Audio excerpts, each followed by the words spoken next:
Madaling araw kanina, sinalakay ng mga operatiba ang madilim na bahagi ng lugar na ito sa Cavite. Target ng pulisya sa kanilang buy-bust operation si alias Charlie at Jo Marie Buenavista na kanilang katransaksyon. Pero nang tangkain ng pulisya na pasukin ng abandonadong bahay, biglang nagpaputok ng baril si Buenavista. Sa pagganti ng pulisya, napatay si Buenavista at nakatakas si alias Charlie. Ikatlo raw sa listahan ng street-level target sa drugs watch list ng bayan ng Tanza si Buenavista na nakuhaan ng ilang pakete ng hinihinalang shabu.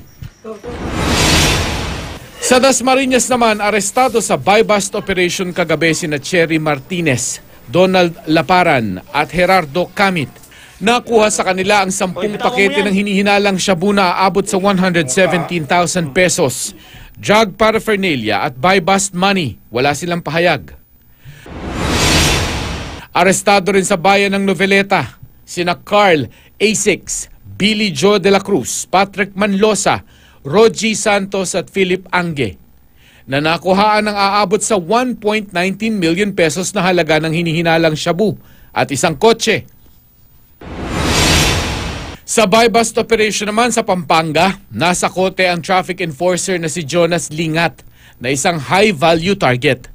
Kabilang sa mga nakuha sa kanya ang 3 sachet ng hinihinalang shabu, marked money at cellphone. Wala siyang pahayag. Sa Romblon naman, nahuli sina Zeno Raserial at Edo Artiza. Aabot sa 15,000 piso ang halaga ng shabu na nabili ng pulisya sa mga suspect. Wala rin silang pahayag. Nagkasugat-sugat naman si Zaldi Bayos na nakipaghabulan pa sa pulisya sa buy-bust operation sa Baaw, Camarines Sur. Ayon sa mga pulis, biglang tumakbo si Bayos. May nilundagan pa raw itong pader, pero hindi siya agad nakabangon kaya nahuli siya ng mga pulis. Umamin si Bayos na tulak siya ng droga. Nakuha sa kanya ang 7 sachet ng hinihinalang shabu, drug paraphernalia at nasa 62,000 pesos na hinihinalang kita sa pagbebenta ng droga. Nasa 100,000 piso namang halaga ng umano'y shabu ang nasabat sa 50 anyos na si Alejandro de Ocarisa sa Mabalacat, Pampanga. Nakuha sa kanya ang 500 pesos marked money at 4 na sachet ng hinihinalang shabu.